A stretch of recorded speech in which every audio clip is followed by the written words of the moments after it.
Bismillahirrahmanirrahim. Assalamualaikum warahmatullahi wabarakatuh.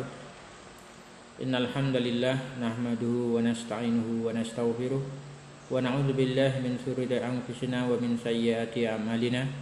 May yahdihillahu fala mudilla lahu wa may yudlilhu fala hadiya lahu. Asyhadu an la ilaha illallah wahdahu la syarika lah wa asyhadu anna Muhammadan abduhu wa rasuluhu la nabiyya wa la rasula ba'da. Rabbi syrah li sadri wa yassir li amri wa hlul 'uqdatam min lisani yafqahu qawli, amma ba'du. Fa inna asdaqal hadits kitabullah wa khairul hadi hadiyun nabiyuna Muhammadin sallallahu alaihi wasallam wa syarrul umuri muhdatsatuha wa kullu muhdatsatin bid'ah wa kullu bid'atin dhalalah wa kullu dhalalatin finnar.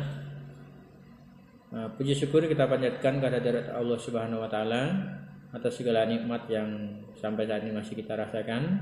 Salawat dan salam semoga tetap tercurahkan kepada panutan kita Nabi Muhammad sallallahu alaihi wasallam. Teman-teman sekalian, pada kesempatan kali ini saya ingin menjelaskan tentang keimanan, salah satu bagian keimanan kepada hari akhir. Kita semuanya sudah tahu bahwa iman kepada hari akhir itu termasuk rukun iman, yaitu rukun iman yang kelima. Antu'minu billahi wa malaikatihi wa kutubihi wa rusulihi wal yaumil akhir wa tu'minu bil qadri khairihi wa syarrihi. Engkau beriman kepada Allah, malaikat-malaikat Allah, kitab-kitabnya, rasul-rasulnya, dan hari akhir. Wa tu'minu bil qadri khairihi wa syarrihi, dan beriman kepada takdir baik dan buruknya. Jadi rukun ini termasuk dalam rukun iman.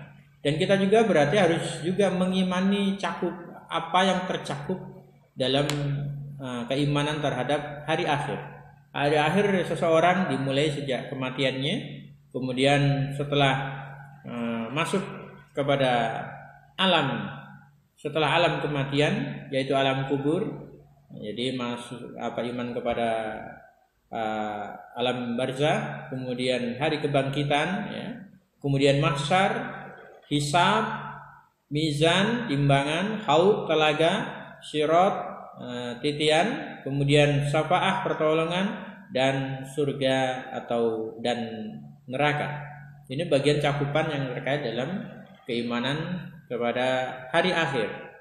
Ya, beriman kepada hari akhir maknanya adalah meyakini, ya, tentang adanya hari akhir, meyakini tentang akan terjadinya, dan meyakini apa-apa yang disampaikan oleh Allah dan Rasulnya terkait dengan hari akhir itu, baik yang secara global ataupun yang secara terperinci. Ya, ini kita yakini semuanya, sehingga konsekuensinya kalau kita menyatakan diri beriman kepada hari akhir, konsekuensinya apa? Sesuatu yang mesti kita tanggung apa? Berarti kita kalau memang kita beriman kepada hari akhir, kita harus mendengar dan taat, sami'na wa ata'na, ya. Mendengar dan taat atas perintah Allah dan Rasulnya. Kemudian kita mempersiapkan diri, ya, mempersiapkan diri untuk menyongsong yaumul akhir itu. Ini konsekuensi yang harus dipikul bagi orang-orang yang menyatakan dirinya beriman kepada hari akhir. Jadi kita harus mempersiapkan diri, apa yang bisa kita perbuat untuk menghadapi yaumul akhir itu. Ya, dari pembahasan ini insya Allah akan menambah keyakinan kita, dan kemudian kita benar-benar bisa berbuat yang terbaik bagaimana menyambut yaumul akhir. Bagian awal dari yaumul akhir itu adalah kehidupan setelah kematian. Ya, kehidupan setelah kematian. Dan ini harus diyakini bahwa ada fitnah kubur. Ada fitnah kubur, ada nikmat kubur, dan ada azab kubur. Ya, ada nikmat kubur, ada juga azab kubur. Dalam kesempatan ini saya ingin membacakan hadis, ya. Hadis riwayat Imam Muslim dari Imam Qatadah dari Anas bin Malik. Ia berkata, "Innal 'abda idza wudi'a fi qabrihi, kalau seorang hamba diletakkan di kuburnya, wa tawalla anhu ashabuhu, dan orang-orang yang mengiringinya sudah berpulang kembali, ya, sudah berbalik untuk kembali ke rumahnya masing-masing, orang yang mengiringi jenazah orang yang meninggal. Innahu, sesungguhnya orang itu la yasma'u qarna ni'alihim, Qur'ani alihim. Sungguhnya orang itu mendengar ketukan atau sendal itu hentakan dari sendal-sendal mereka. Jadi langkah kaki kita itu terdengar oleh orang-orang yang dikuburkan itu karena ruhnya dikembalikan. Qala, Nabi bersabda, ya'tihi malakani. Ini terkait dengan fitnah kubur ya. Datang kepada orang tersebut malakani, dua orang malaikat. Fayuqidani fayuqulani. Kemudian mendudukkannya. Kemudian keduanya berkata kepada orang yang meninggal itu, ma kunta taqulu fi hadzal rajul. Ya. Bagaimana menurutmu? Apa posisimu? Apa yang engkau katakan tentang laki-laki ini? Maksudnya Rasulullah. Qala fa ammal mu'min fayaqul. Adapun kalau orang yang beriman, dia akan berkata asyhadu annahu Abdullah wa rasuluh. Aku bersaksi bahwa sesungguhnya dia adalah hamba Allah dan utusan Allah. Qala fayuqalu lahu, maka dikatakan kepadanya malaikat itu berkata kepada orang yang mampu menjawab, orang beriman yang mampu menjawab ya, orang beriman yang mampu menjawab dengan dia berkata itu apa? Asyhadu annahu Abdullah wa rasuluh.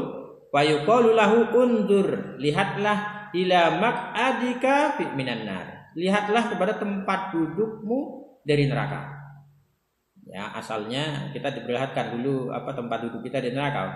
Qad abdalakallahu bihi maq'adan minal jannah. Sungguh Allah telah menggantikan ya bagimu ya maq'adan minal jannah, tempat duduk dari surga. Artinya kita diberikan surga oleh Allah Subhanahu wa taala. Ya. Jadi kalau orang yang mampu menjawab, artinya ketika datang malaikat di alam kubur kemudian kita ditanya oleh malaikat itu mampu menjawab dengan benar, maka dia akan diperlihatkan tempat duduknya di neraka. Ya, tentu saja akan bahagia karena dia seperti melihat sesuatu yang indah ya, melihat sesuatu yang sangat indah, bukan seperti indah, sangat indah sekali. Jadi di alam barzah dia menyaksikan tempat duduknya di surga dan kehidupannya akan bahagia. Dan tentu saja dia menunggunya tidak sia-sia. Qala Nabiullah fayarahuma jami'an. Ya, keduanya melihatnya semuanya. Qala Qatadah wa dzakara lana annahu yufsahu lahu fi qabrihi sab'una dzira'an. Ya, Qatadah berkata, ya, diberitakan kepada kami bahwa di dalam kuburnya akan diperluas, annahu yufsahu lahu fi qabri, kuburnya akan diperluas sab'una dzira'an, 70 hasta. Berarti kurang lebih 30 meter lebih ya, 30 meteran ya. Wa yumla'u alaihi khadiran ila yaumi yub'atsun. Ya. Kemudian dipenuhi atasnya kenikmatan ila yaumi yub'atsun, sampai hari dibangkitkan. Ini hadis sangat nyata sekali, hadis riwayat Muslim dan sahih. Dalam lihat juga dalam kitab Sahih Bukhari bahwa akan datang malaikat. Dan dua malaikat ini bertanya, dan bagi orang yang beriman dia akan mendapatkan nikmat kubur sampai hari dibangkitkan. Nikmat kubur sampai hari dibangkitkan. Kuburnya akan diperluas seluas 70 hasta. Kalau satu hasta itu setengah meter berarti seluas 35 meter. Itu kuburnya. Sebaliknya bagi orang-orang yang tidak mampu menjawabnya, bukan orang yang beriman, bukan orang-orang yang beruntung, dia tidak mampu menjawabnya ya. Yang kehidupannya banyak menyimpang dari kebenaran, kehidupannya banyak melakukan kesalahan-kesalahan, banyak melakukan dosa-dosa, ya, maka orang itu akan dipukul ketika tidak mampu menjawabnya dengan palu dari besi dan dicepit di dalam kuburnya serta menerima siksaan sesuai dengan dosa-dosanya sampai hari kiamat. Ini kebalikan dari orang-orang yang mukmin. Ini tentang kubur. Nah, Imam Bukhari meriwayatkan dari Ibnu Abbas. Ini hadis kedua. Meriwayatkan dari Ibnu Abbas, ini hadis riwayat Imam Bukhari, ini potongan hadis bagian pertama. Marran nabiyyu ala qabraini. Nabi melewati dua kubur. Innahuma la yu'adzabani. Nah, Nabi berkata, faqala innahum, keduanya sedang diazab. Wa ma yu'adzibani fi kabirin. Summa qala bala amma ahaduhuma fakana yas'a bin namimah wa amma ahaduhuma fakana la yastatirru min baulihi.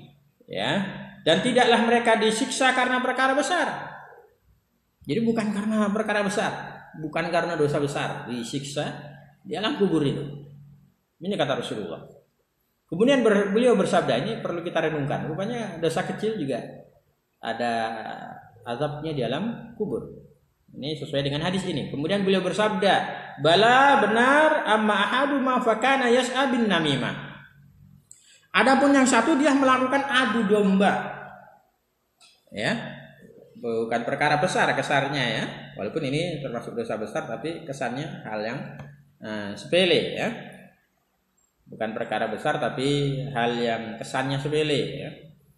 Ini. Jadi yang pertama karena ya ini termasuk dosa besar tapi kesannya tidak besar.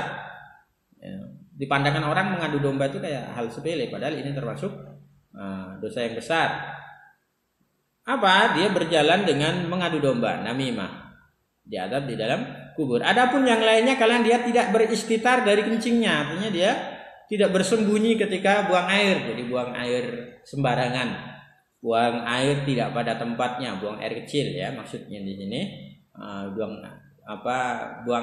air kecil saja bisa mendapatkan siksa di alam kuburnya.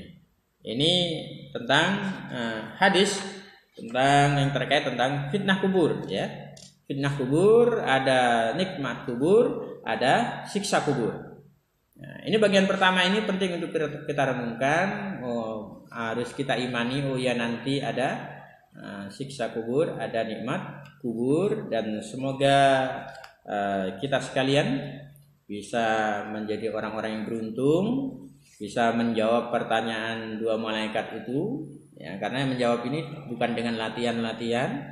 Bukan kita berlatih dengan terus mengucapkan syahadat, tidak, tapi tergantung dengan amal soleh kita, tergantung dengan keimanan kita.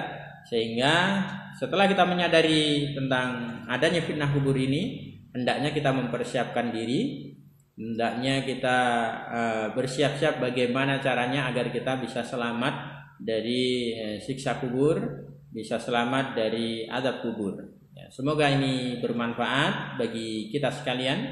Semoga Allah memberikan kehidupan yang baik bagi kita di dunia sampai akhirat.